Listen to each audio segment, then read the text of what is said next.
Hi guys. So I wanted to talk about nationalism in this video. I think there's a lot of misconceptions and kind of misunderstandings about the idea of nationalism. And I don't normally talk about politics on this channel, but I kind of feel like this goes a bit beyond politics. It's not really about the here and now and left and right and back and forth. It's, I think, something a bit more essential to who we are as people. So I feel it's possible to talk about without really getting into politics. I know it is technically a political topic, but I think it's a bit bigger than that. So when I grew up, there was this idea of like nationalism is so stupid.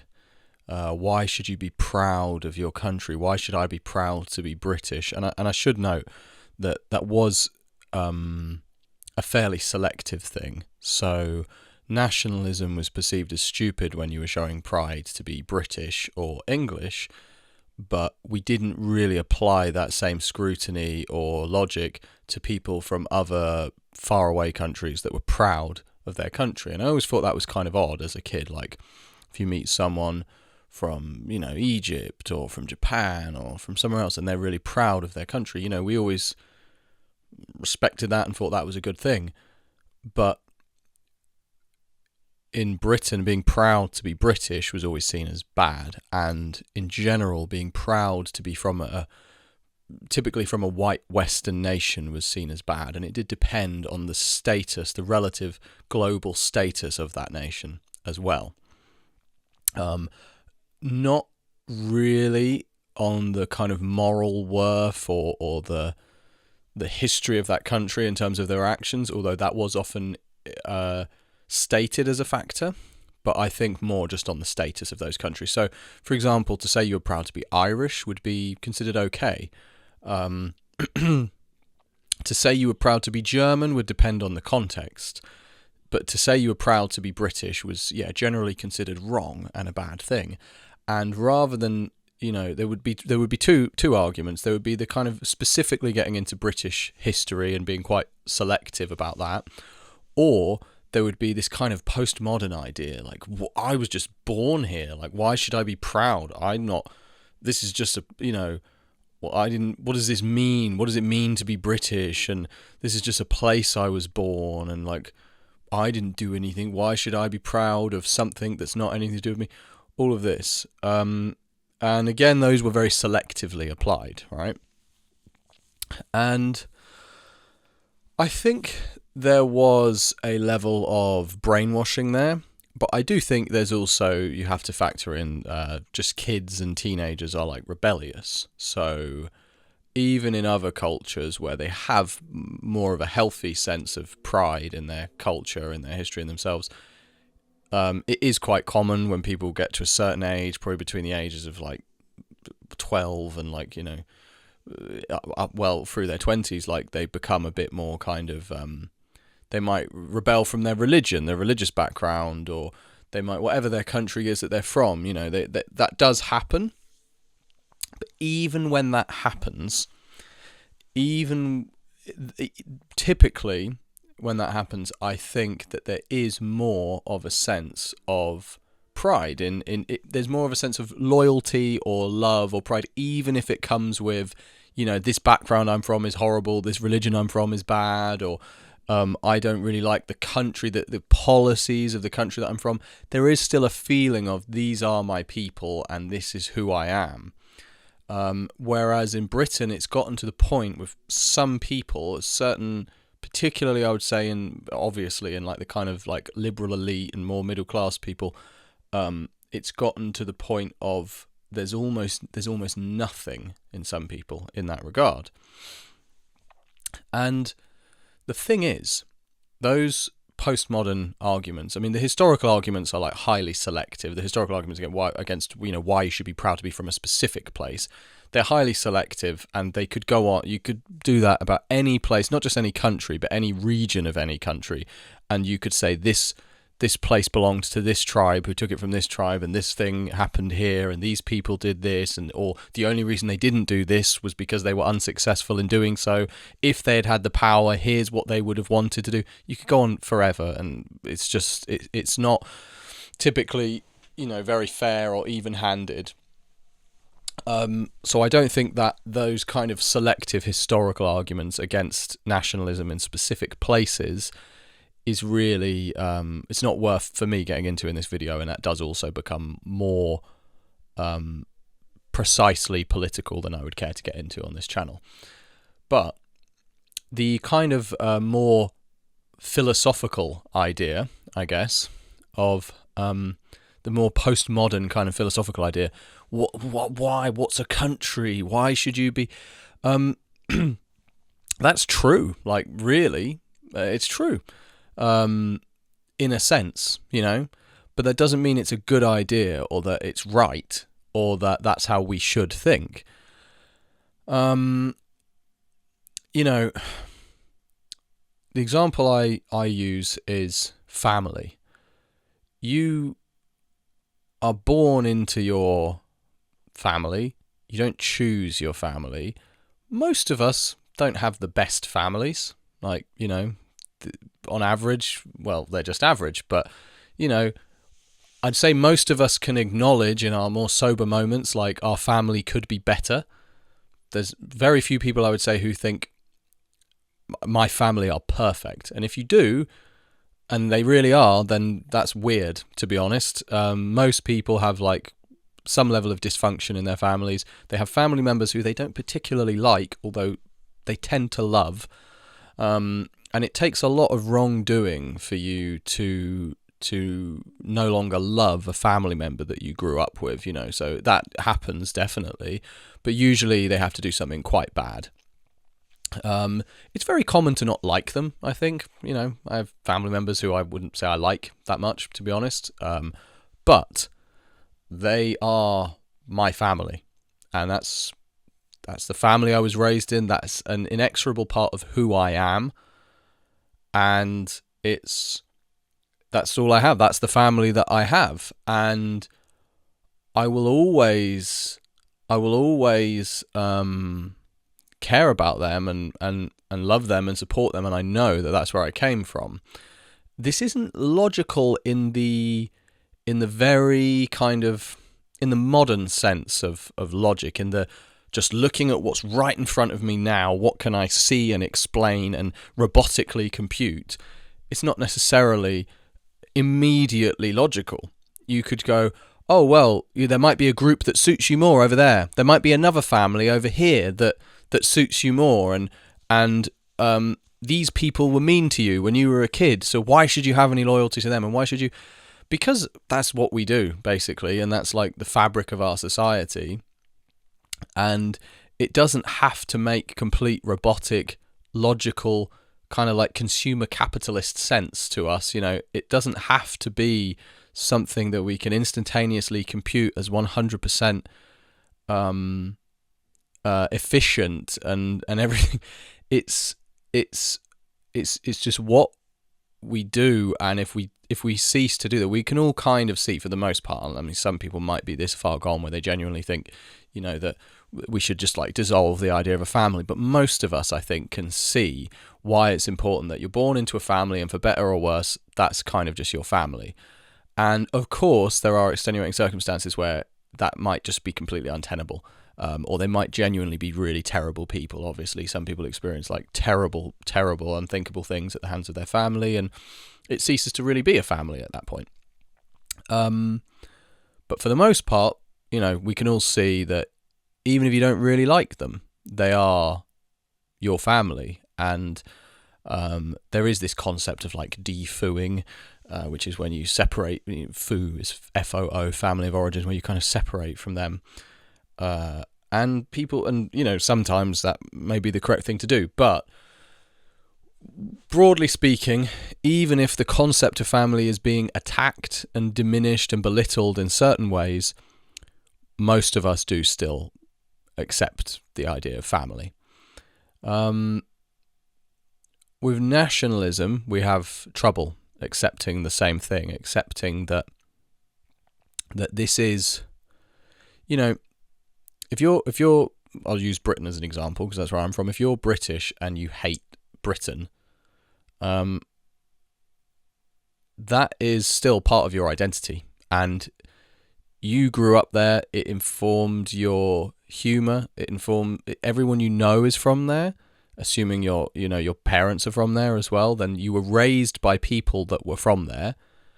I think if you're first generation, it's different, to be honest. But still, you grew up there. You know that more than anything. But you do have a mix of other things.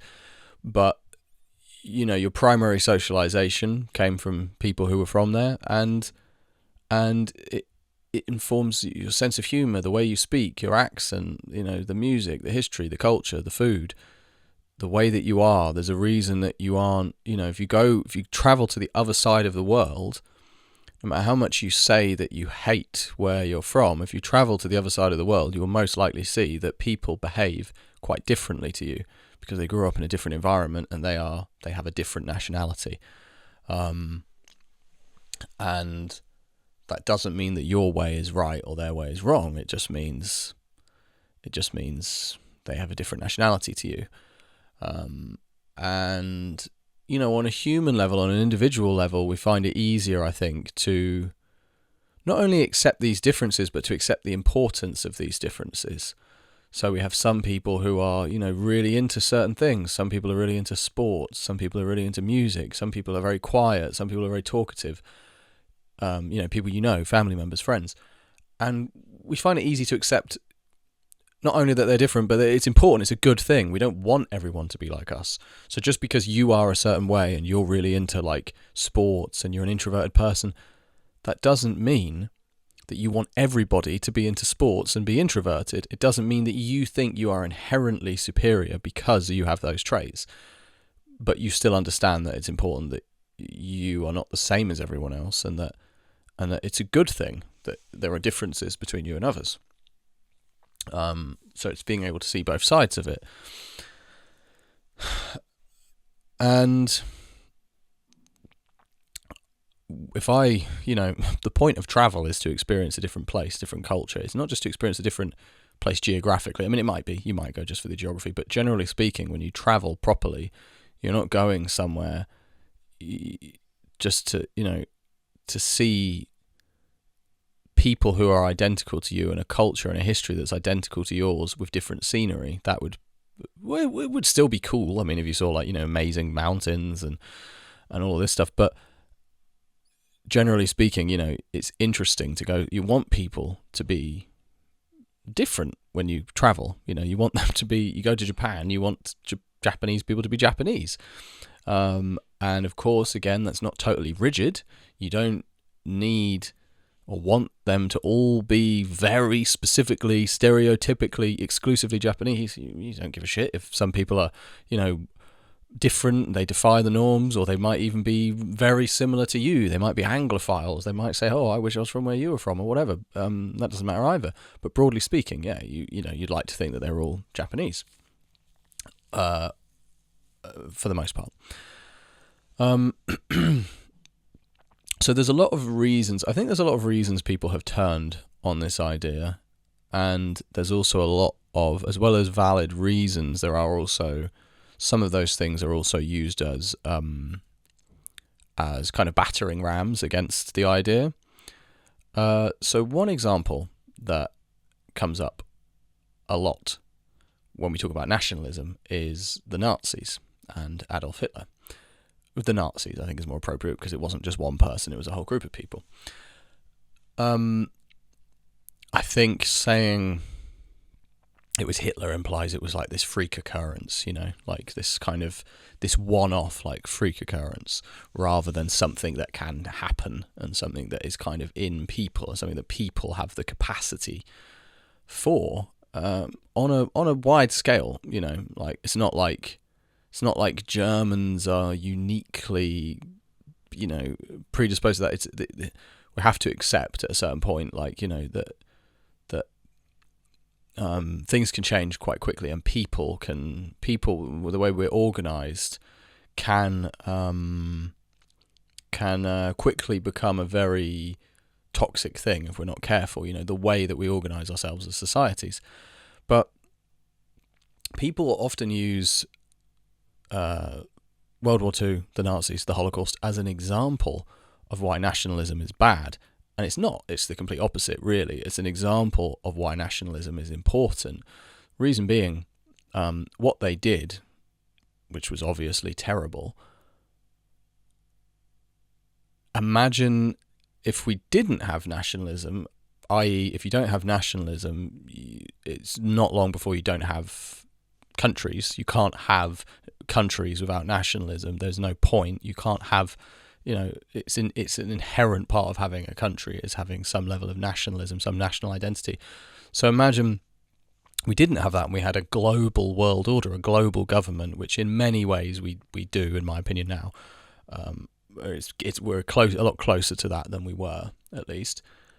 Imagine if you didn't have that and the same thing happened, somebody like Hitler and the people around him, the Nazis, rose to power in the form of a global government.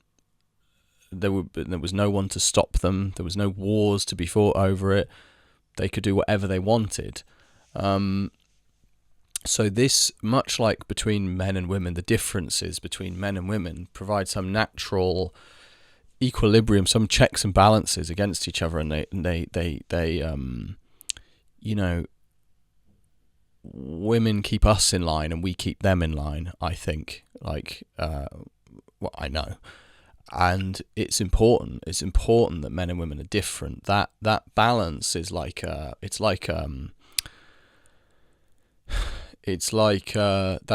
what the universe is comprised of, is competing forces that balance one another out, like order and chaos, and left brain and right brain, and creativity and order and all of this, and freedom and whatever, justice, all these things. The balance between them is kind of essential, and the balance between the way that different countries, obviously has led to so many wars and so many horrific things, but the way that different countries keep one another in check and have kept one another in check has been essential.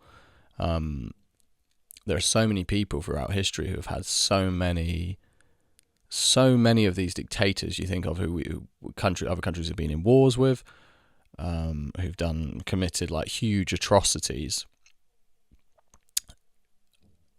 When you imagine those same people with the keys to the kingdom of the whole world, and that's it. That's game over. Basically, we would cease to exist. North Korea, a good example. Look at North Korea. I mean, the stuff they do to their people is just so sick and evil. And imagine if they ran the world. Imagine if we shared a collective identity as a planet, and they ran the world. So yeah, there's a lot of other, again, more precisely political than I would care to get into stuff about how these ideas came to be used against us, how things how I think we were propagandized and brainwashed to think that nationalism is bad because of what the Nazis did and other examples. I think that's used against us among other historical facts. But that aside, it's very important. I think basically, if you don't have an identity as a country, if you don't have some form of nationalism, and again, I mean, like I said, you don't. If you have your family, right, and you don't think that you don't believe really that your family are inherently important or supreme. You might really prioritize your family and do what you can to look out for your family and protect them and help them, but you don't believe that your family are so superior that you want to kill other people's families, and if you found out that people in your family, that the rest of your family were planning to kill a neighboring family to exert their superiority over them, you would call the police, I would assume. You would do everything in your power to stop them. You would no longer be loyal to them. You wouldn't be part of that agenda. You wouldn't be on board with that mission. You'd think that was terrible. So it's entirely possible to have that kind of relationship with something outside of you, and for it to not be completely toxic and poisonous and evil. It's entirely possible, and it's not only entirely possible, it's very important. It's very important for you to have that sense of belonging, and it's very important for for people to be distinct from one another, but also be able to intertwine themselves in different ways around shared ideas.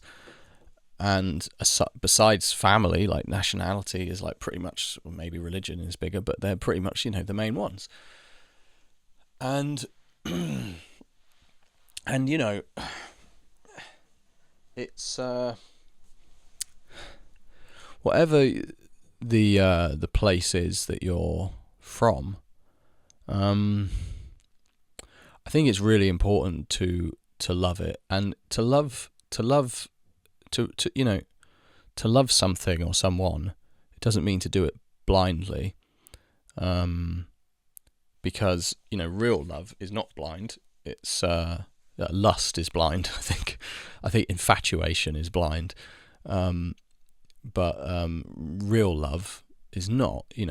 And if you have a family member who's a dickhead, like they are, that they're, you kind of know that what they're like. You know them more than anyone outside the family does, and you still, most of the time, a lot of the time anyway, you still really love them deep down, even if you can't really access that feeling on a day-to-day basis, because I think probably a lot of us have family members like that, where you kind of feel like you hate them, but deep down, like, you love them, and if they were in trouble or if they died, you'd be really upset, and if they needed something, you would probably want to help them.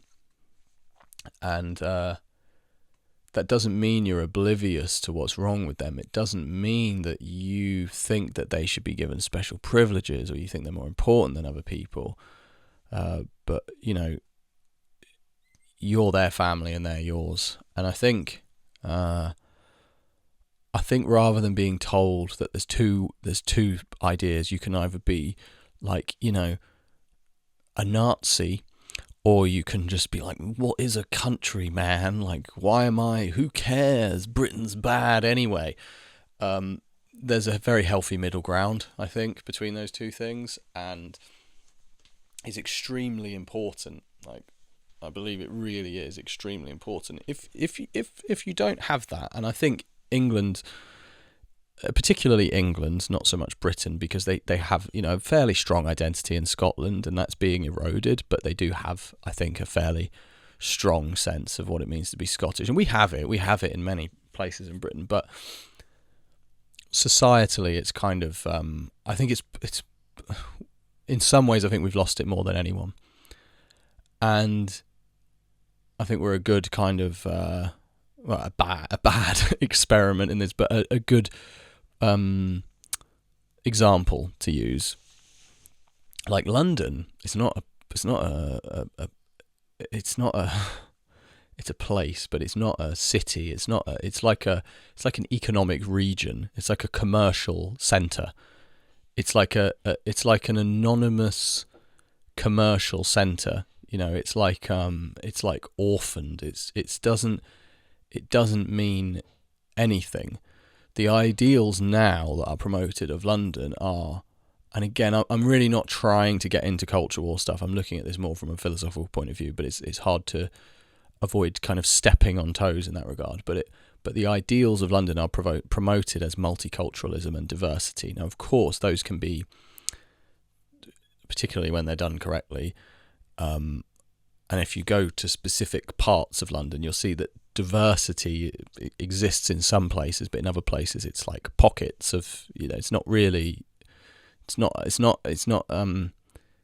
parts of it are very segregated, which is not diverse. When certain places are segregated, that isn't really diversity, that's just a diversity of different places within places. But diversity and multiculturalism, those can be a valuable thing, but when that is your entire identity as a place, then there is no place. There isn't a place. That's not a city. That's just like a buffet. It's nothing. It doesn't mean anything. It's like you can't have you can't. It's like, what food do you like? I like a wide range of food. So that doesn't tell me. What do you mean? Like, that could mean anything. There's nothing there. There's no substance or content to that. So when your values are diversity and multiculturalism, you mean that your values are completely splintered and fragmented and completely malleable and basically don't exist. They've been like dissolved. So it is now devoid of a real identity, and it's like you could transport it to any other place in Europe, and yeah, there's the museums, there's the beef eaters, there's the red phone boxes and all that shit. But that's not the same thing. It's not the same thing at all. And you could transport it to, you can go to other big European cities and they're the same. They're not. There's nothing. If you go to Japan, you notice things that are like really different. You go to Africa, like certain African countries you go to, is like it is a different world to what you're used to. The lifestyle is different. And if you go to Spain, particularly outside of the cities, the culture, the lifestyle is noticeably different. Like, it really is noticeably different. But when you start going to a lot of these cities that have been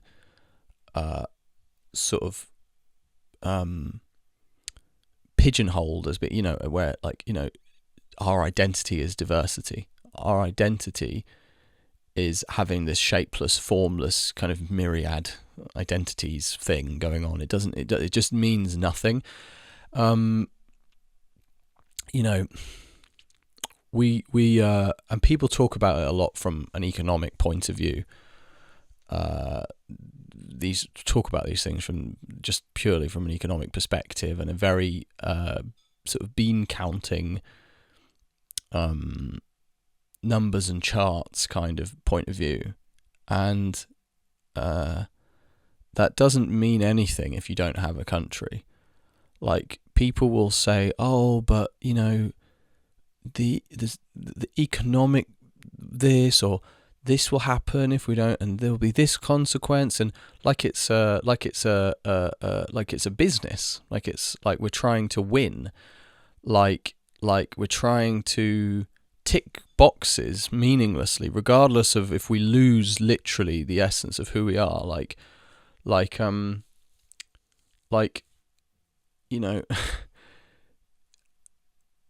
We understand that with family. Like, there's more important things than just your family becoming wealthier, or just your family having access to this or that, or it's important that you also remain to some degree a family. Like, if you lose that, if you lose the idea and you don't even remember and you don't even know like what's keeping you together, then it doesn't really matter what you achieve. You've lost the most important part of that. So, like, we survived a horrific war in Britain, and that's a lot worse than the consequences of something like Brexit. Like, people say, "Oh, we can't travel to Europe, we've lost money, and there's the economy's bad, there's a cost of living crisis." All those things are true. Those are bad. Those are difficult things to deal with. But you can very easily survive things like that. And we survived World War II. Well, we survived 2 world wars, and they were unbelievably horrible. I mean, unbelievably horrible, right? And like, men less than half my age, boys less than half my age, were sent to do things and experience things and see things. Most of them didn't live to tell the tale anyway, but to see things that were just like unimaginable, like unthinkable horrors. And we survived and got through it and actually prospered afterwards. And the only way we were able to do that was because we were united under not only shared values and ideals, but a shared sense of who we were, a shared collective identity. And now, in places like London and many other places, people are coming because of what practical benefit it offers to them. And seeing that, people are leaving because of what practical benefit it offers to them. Now, in a family, you don't come and go for practical benefit. Of course, you spend time with other families and you become you can even become part of another family. Right? You marry into another family. You have kids with someone, and you become part of that family. And you don't have to. And all people are adopted, and people are fostered, and those things are brilliant. But it's done on a certain basis, right? It's not done on a practical basis. It's done. There's more than that that matters and goes into it. And when you lose that sense of things other than just solely practical in terms of your identity, like we've begun to think of our identity in Britain, I think, as well in London as, diversity, in the rest of Britain as well as like Brexit and like the economy and like and it's like there's so much more to it than that, and there needs to be so much more to it than that, and people suffer without that. Like they are suffering from it, they're suffering the consequences of it, and they might not realise it sometimes, but they are. And people look for that in so many other places, and we're missing it. And you can get through anything if you have that, like the enduring human spirit is a very real thing. We can get through so much. But when all the things that keep us together and help us to collaborate start to disappear or be dismantled, it's much harder to get through things. And as I say, people go to London for practical reasons, and people leave London for practical reasons. They go to London because they can get X, Y, and Z, and they leave because they can no longer get X, Y, and Z, or because they can get X, Y, and Z elsewhere.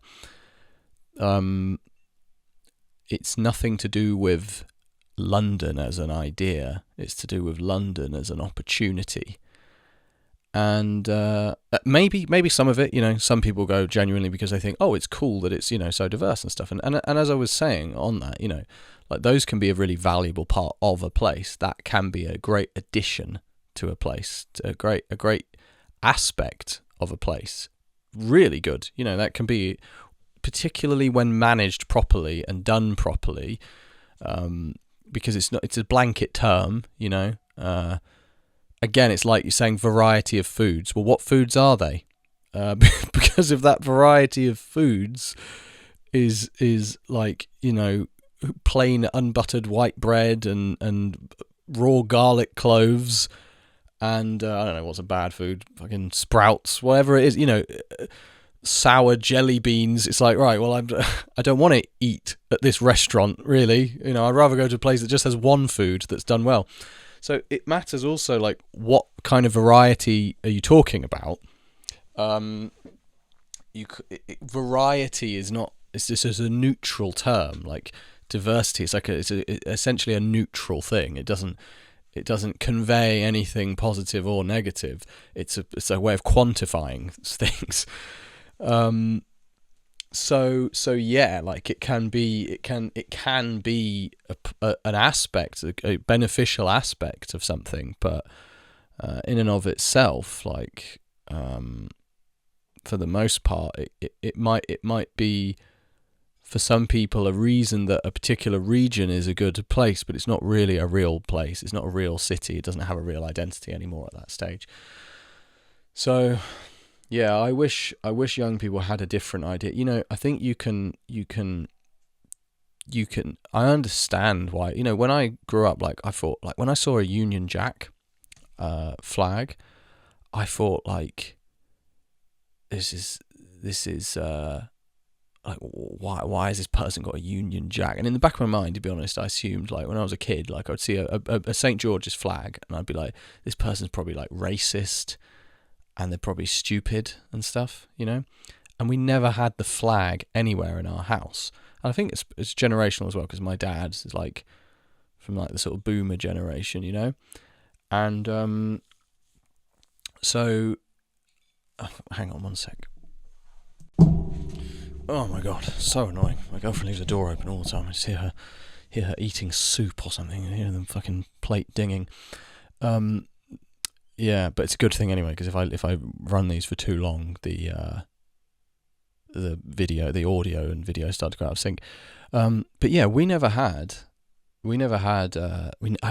never saw the flag. It's like we never had it. We didn't have it at school.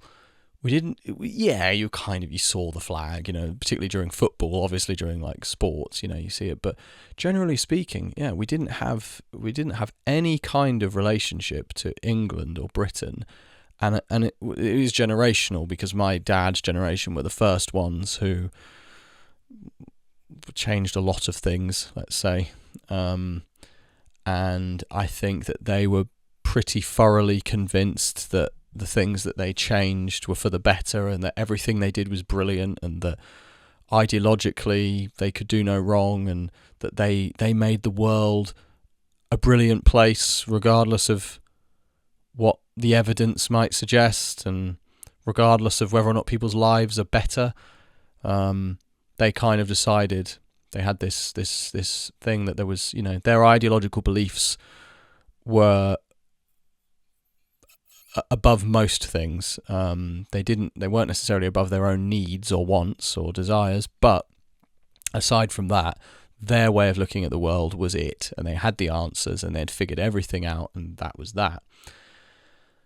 And so they didn't have any positive way of expressing their national identity, their nationality. They didn't have any. It was just like, let's kind of do away with this, and we'll still pick and choose certain aspects of the history to appreciate, and authors and comedians, and the style of humor and the way of being, but we won't equate that to being proud to be British. And it's somehow kind of like distasteful, and classless to be proud to be British, or it's a covert way of saying that you're racist.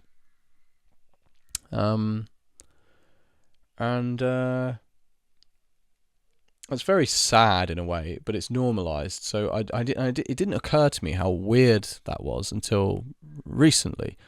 So I thought, like, why we never had any kind of interest or any pride, in and that some of that does come from, historically being having had a successful empire, although those days are firmly finished.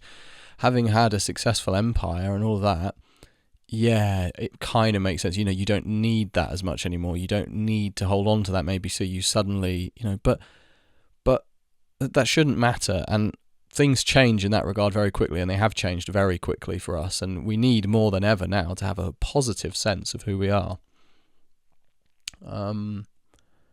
And yeah, some people would say, well, being welcoming to others is a positive thing. Fine, but what are we welcoming them into? Are we just welcoming them into welcoming them into welcoming them into welcoming them into welcoming them into welcoming, to the point where who are we and what are we welcoming anyone into? Because there's nothing to welcome them into apart from like just meaningless, arbitrary economic policy. It's like, so there needs to be more. So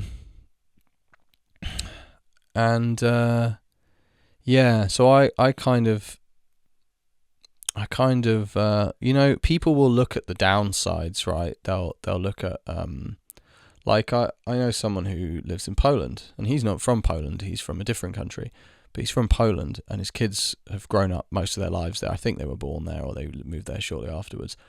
And at school, they get a lot of very pro-Polish stuff. And his kids love Poland, and they're so proud to be Polish. And they love it, and they're taught at school. Like, this is what he's told me, I don't know, but he's told me that they're taught at school, like, Poland is amazing. And, like, people will look down their noses at that. Like, if you say that to a British person, they'll say, oh, well, yeah, but Poles are racist or whatever, well, I wouldn't listen to whatever. And, well, you're kind of conveying so many different confused notions in there. You're conveying that you think you're better than them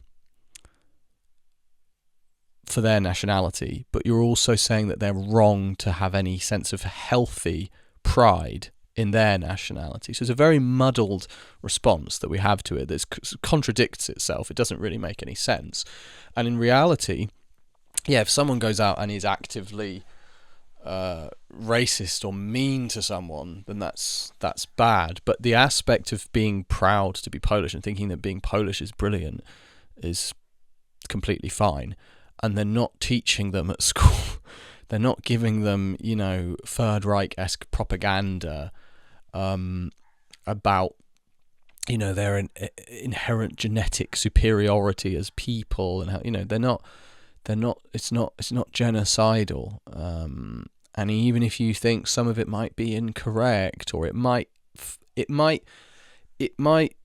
lead sometimes, even if it is relatively healthy, you could say, yeah, but that does encourage racists, right? It emboldens racists. Fine, yeah. Everything, as Thomas Sowell said, there are no solutions, only trade-offs. Everything has some bad consequences, and important considerations and side effects, but it doesn't. But everything does. So yes, if you have that idea there of teaching them at schools, like yes, like Poland is really great and Poland is the best and blah blah blah. You can use confirmation bias, and you can go, oh, see, but look at these people who are. And by the way, I don't think Poles are especially racist. That's just an idea that people have in England. Definitely, I don't think that's true. Actually, I have my own experience and views on which groups are more racist than others and who are the most racist. And people from every country are racist, and all people are racist. Everyone is racist. And every country has a lot of racism, and people have racist views, and it's not always what it's painted out to be. But I don't agree with the idea that Poles are like specifically racist, and I think it's typically an accusation that's only levelled at certain people. To be honest, it's a bit of a one-sided narrative, but even if you can say, look, this teaching this stuff in schools and giving them this sense of nationalism, look at these people, and this definitely emboldened them, and it's definitely made them worse. It probably has in that case. Like, if they didn't have that, they probably, those people who are that way inclined would gravitate towards some other nasty kind of toxic sense of identity. But you also have to look at the other side. Okay, if you don't teach them that, what do you get? You get these detached, disconnected, lost people who don't have any connection to where they're from. They don't have any sense of togetherness. They don't feel like they're united. They don't feel they're not connected with one another mentally. Honestly, I mean, if there was a war, if a serious war broke out, another world war, I think the percentage of people that deserted or tried to get out of fighting in Britain now compared to in World War II, it would be like, it would just be like, first of all, there's a lot of people living in Britain who would prefer to fight against Britain if there were a war, for example, between Britain and certain other countries. Like, they would definitely choose to fight for the other countries, which is a huge problem. But secondly, like, and I'm talking people who were born there. I understand if you've moved there, like, I live in Spain. If a war broke out between England and Spain, it would put me in a very awkward position, obviously. But I'd like to think that if I had a kid who was born here, there wouldn't be any confusion for them about what would be, where they were from and whose side they should be on and whatever. And with every subsequent generation, that would be cemented further and further. So their kids would be, assuming they were born here, very firmly Spanish and, loyal to Spain. Obviously, it would be nuts if there was a war between England and Spain, and I would be incredibly confused and distressed. But that can't change. I can't pretend that I can move here and become Spanish. I can't. I'm not Spanish. I can integrate as best I can, and these days I'm really trying to integrate. But I'm doing that also with awareness of the fact that I will never be Spanish. I cannot be Spanish. It's not possible. I did not grow up here. I don't know what it means to be Spanish. I sound like this. My sense of humour is English. Everything I know and think is all from growing up in England. But yeah, so you can look at you have to look at the downsides of both things. It's a bit like people say about religion. The only thing worse than religion is what it leaves in its absence. And I think that's true. It's harder with religion, to be honest. I mean, like, organised religion has done so much harm. So I don't know if I think it's a good quote. I don't know if I entirely agree with it. It's a very difficult one, I think, with religion, but I think with nationalism, nationality, national identity, I think it's fairly simple. I think it's fairly straightforward. I don't really think it's arguable that it's a bad thing. I don't think it's arguable that we should be disconnected from our national identity. I just don't think that's correct in any way, shape or form. I think the evidence is out there. The only way I could see, I think there's, to be honest, the only valid disagreement I have with this is if people do genuinely believe a one world government would be a good thing, which I don't, obviously, and I don't think many people do. So I don't think many people have thought through the logical conclusion of their own beliefs, because essentially what people are parroting a lot are firmly globalist ideas about themselves and about everything, about life, without really realizing it. So they think that this is just like a kind of, they haven't thought the idea through to its logical conclusion. In the same way, when, my dad's generation, they kind of changed everything and turned everything on its head. They didn't really think everything through to its logical conclusion. They thought about the next step. So they went, oh yeah, but you can then like chop and change relationships real easily, and that'll be great, because then you won't be stuck in a bad one, and then you can sleep with who you want, you can do with what you want. And they didn't go, okay, but what about after that? Okay, that's okay. But what about after that? Okay, how about another 10 years? And when we keep pushing this to its, logical conclusion, where are we going to end up? They didn't really do that. They thought about what we would get out of it now. What can happen now as a result of this, So it's like, if we stop being nationalistic, we stop having national pride, we'll get rid of racism. We'll get rid of racism, but kind of, not really, because you can still be racist even if you don't have any of your own sense of, who you are. You can still have a perception of other people for who and what they are. And also, you'll never get rid of skin color and stuff like that. So you can't really get rid of that anyway. But there might be some immediate benefits that you can see, but it's very short-sighted.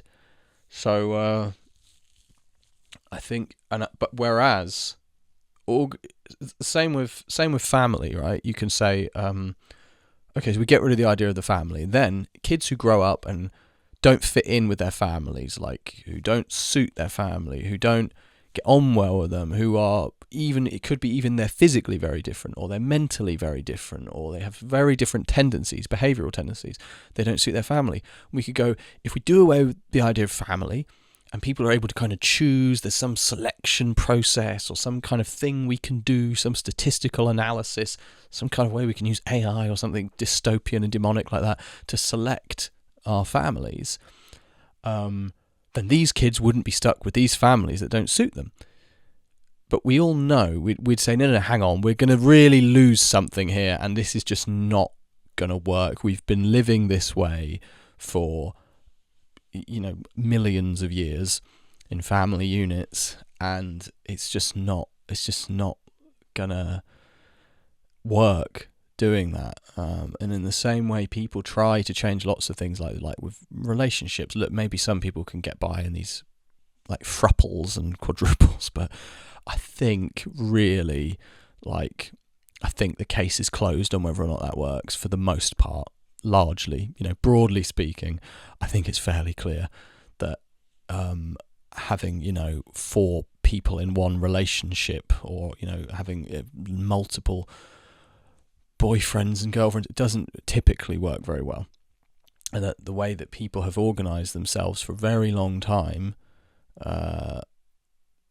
seems to work quite well. And it doesn't mean that, of course, that those things can't change, or that they shouldn't change, or that there aren't tweaks or whatever. and that we should just blindly continue everything we've been doing. But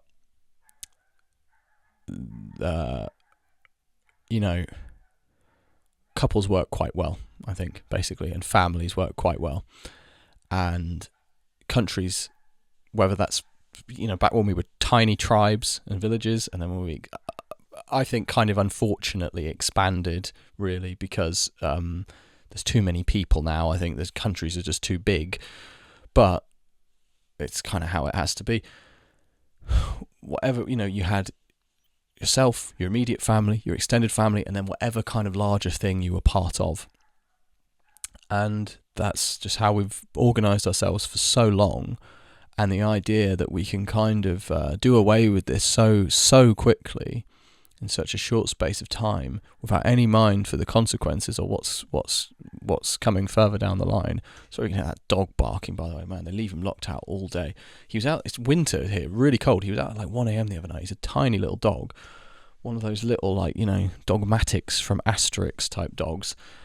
And they just leave him out, like, poor little fella, but he's annoying as well. I've got the dog barking there. I've got her dinging her plate with a spoon the whole time. The whole video, I was like, man, shut the fuck up. I can hear you in there eating your soup. It's so annoying. Anyway, perhaps I'm a bit highly strung. But, yeah. It's, fuck was I saying? Yeah, it's, it's clearly... clearly been an important part of who and what we are, and I don't mean to say, oh, that's it, we can never change anything because we've been doing it for hundreds of years, thousands of years, whatever. I'm not saying that, but I think we're seeing the effects of it now. I think we're seeing the effect it has on people. I think it's pretty terrible, and I know that whilst there are people, because I know a lot of people go to places just for what they offer, what they can get out of it, basically. Not what they get out of it culturally, not what they get out of it in terms of, like, for example, right, I'm here in Spain, and I love the idea of my kid being Spanish. Like, it's kind of weird, obviously, because I'm not, but, like, I love the idea of him being Spanish. There are some countries where if we moved there, well, we wouldn't move there, because I wouldn't want my kid to be one of those people. I wouldn't want him to be like that. And so the only reason I would move there is if I felt, no, we're not really ever going to be like them. We're going to be here. We're going to take this and that and benefit from this, but we're going to be here. We're going to stay as us. And we have no desire to be like them. We're going to exist here in spite of them, right? And whatever anybody tells you, I can tell you from personal experience, from speaking to people, from a lot of, observing this stuff over years, that is a very, very common thing. It happens here, by the way. I'm fully aware of that. Like, some English people do that here. The cultural differences are definitely less pronounced, but it's a problem here as well. And I've criticised numerous people I know for doing that. I think it's wrong. And I've also had to, improve in that regard, but the cultural differences there are quite a lot less pronounced, like, generally, and there's less, severe consequences from them, but it happens.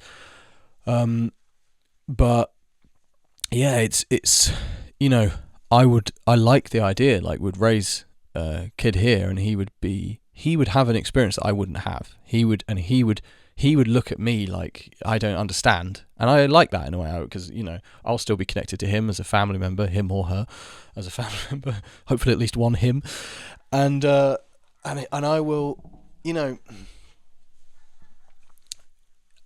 I that's appealing to me. I'm not so yeah, there are a dog is fucking putting me right off. I can't remember what I was saying. That is a very common thing, though, to go somewhere so there's this issue of people going to a place merely because of what it offers in practical terms, not what it offers culturally or ideologically or anything else, or as a nation, as an idea, as a concept. And I've spoken to people, foreign people, who've gone to London, and they've been like, man, that was terrible. A lot of people go there and are really disappointed. Like, foreign people go there and are disappointed that it's not London. it's not England. It's just not. And they go there and they're like, yeah, it was kind of like the museums were great, but like, what is it? What is that place? You know, it's like a fun fair, a dangerous one. It's just pure nonsense, really. Like it's ridiculous, and it's just because the museums are amazing. By the way, if you're planning on going to London, like, yeah, there's a lot of stuff to see. There's absolutely a lot of stuff to see. I'm not denying that. And a lot of cities are like that. They're just for sightseeing. I understand, you know, like Barcelona has, most people can't even afford to live there anymore, and people just go to look at all the fucking architecture and shit, and then they go, and it's just sort of like, oh, look at that, and then leave, and they're not like, you know, it's not as far gone there, that's for sure. But I think it helps that they have more like traditions about like food and stuff. No one really, well, I guess some people go to London for our food, fish and chips and shit. But yeah, a lot of foreign people are very disappointed by London, which you would be, you know. I don't want to go to Benidorm, for example. Someone mentioned going to Benidorm once to me, and I was like, you must be joking. I'm never going to Benidorm. I have no desire to go to Benidorm. That's insane. Why would I go to Benidorm? For those who don't know, Benidorm is a region of Spain. It's not far from me, where lots of British people go to retire. And I will, you know, reiterate in defence of my people, that, you know, whilst they can be extremely embarrassing and frequently in places like Benidorm do refuse to integrate whatsoever with whatever remaining local culture is left in Benidorm, although it is essentially like now just a touristic place, or a place for, like, you know, holiday homers or for retirees. That's the worst of it. There's not a lot of other. There's not a very intense, you know, kind of. There are a lot of cultural similarities, I would say, and whilst, like, yeah, it's very embarrassing when you walk past a cafe and you just see someone like shouting at the waiter or waitress in English without even asking if they speak it. It's terrible. But yeah, I don't want to go there. And to be honest, like when I first moved to Valencia, to the city, and when I would hear English people, I didn't like it. I just was like, ugh, go away. I don't want you here, you know? Like, I know it's wrong. I'm not saying I was correct. But I didn't like it. And I liked that they couldn't come out during COVID. And I liked that the beaches were like, you know, they were mostly empty. The people who were there were from here. And I feel more, not because I fit in really well. I don't fit in well socially here. And it's not easy for me to socialize with Spanish people, but I prefer to be around them, like generally, like in my immediate surroundings. I prefer that they're here. Because that's, you know, if you don't feel that way, you shouldn't be somewhere, basically. It's wrong. It's just wrong. And yeah, whilst if, like, you know, England and Spain had a war, as I said, it would be very confusing for me. Thankfully, it will almost definitely never happen, but it would be very confusing for me. Whereas, though, you know, when things happen here, like bad things happen here, I want to help. You know, I do feel a level of connection with it. I know I'll never be a local, I'll never be from here, but I do feel a strong sense of connection to it and indebted to it, and I care about it. You know, I tried to do my bit with like the flood and stuff like that, and try to contribute. And if it would depend on the kind of war, to be honest. I'm not getting involved in one of these bogus wars that's to line somebody's pockets, you know, one of these nonsensical pretend ones. Although they don't really have wars, they only seem to fight themselves here. They weren't involved in any of the other big wars, really. They were like, oh yeah, sorry guys, we missed it. We were busy having a fight with ourselves. What happened over there? Oh, okay, sounds like it was crazy. All right, well, we were busy, you know, having a big old fight with ourselves over here while you guys were getting into all this crazy shit. Yeah, tell us about it later. We're still finishing this fight with ourselves. Yeah. So yeah, I don't know. Anyway, yeah, I'm rambling now, but basically, yeah, I wish it was different in the West, and there's a lot of, you know, they haven't lost that identity as much here, and it hurts to see that they are losing it. It hurts to see them becoming just like us in Britain. It's becoming unfashionable to have the flag. If you have the flag, it must mean you're right wing. It must mean you're racist. It must mean you're stupid if you have a Spanish flag, and it doesn't mean that. And if you're proud of Spain, it means you want them to colonize the world. And no, it doesn't mean that. It doesn't mean that you think every single thing that they did was brilliant, or that should be repeated today, or that you would take part in it if you were a time traveller. It doesn't mean that. And so yeah, it's sad for me to see that's dying a bit here as well. I hope it doesn't fully, like it has in some places. And I